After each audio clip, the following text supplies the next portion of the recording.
Ladies and gentlemen, it's a great pleasure to present to you Dr. Osman Ebrahim, a unique person who, in the 1980s, defied the odds of medical profession by taking people with HIV and AIDS and giving them a new dispensation in life.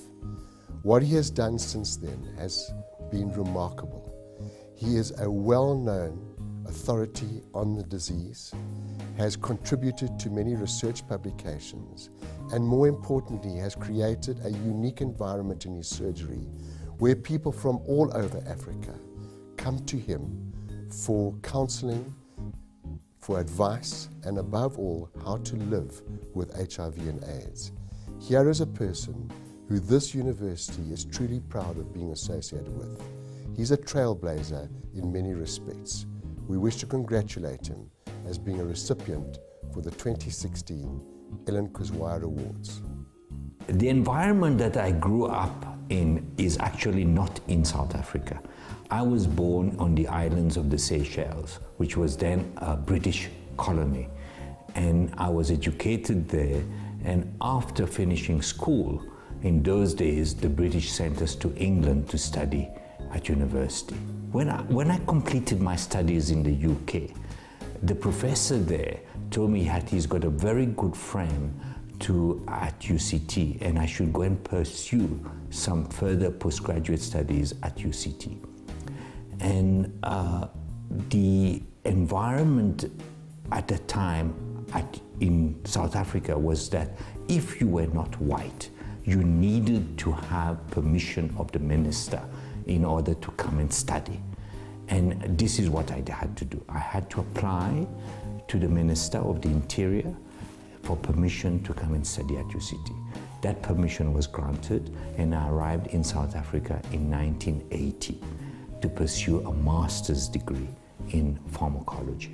When I came to UCT in 1980, you must remember this was the time of apartheid. UCT was a totally white medical school.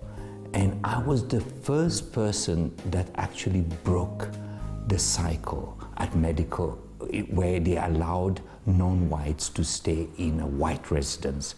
And I was the instrumental in bringing about this transformation of UCT, changing its policy towards admitting non-whites into their residences.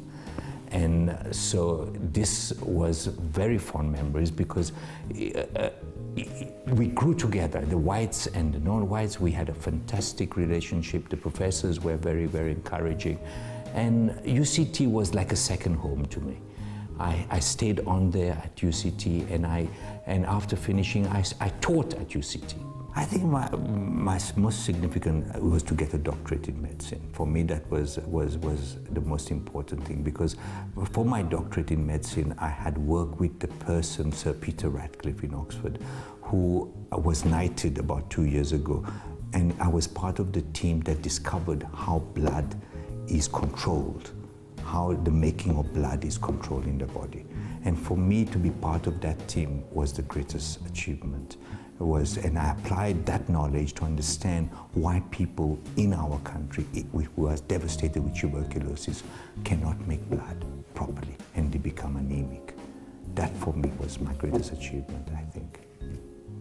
I must tell you that this has been the most strangest experience of my life, is to receive this huge award. I didn't expect it, and it just humbled me. Like, I just felt, why me? You know, why have I been chosen to receive this prestigious Kuzwayo Award? And it just made me feel very humble. At the same time, feel very good that I have done something in my life that I can say somebody actually noticed. Well, the best piece of advice I've been given is like I've told you before, is never give up. That's the most important thing, is never give up and always do your best. Because if you do your best, you will achieve. And if you do your best, somebody benefits from it. And never judge other people. What's next for me is to actually find this cure for HIV. if that is, I'm part of a team that is now looking for this cure for HIV with the National Institute of Communicable Diseases.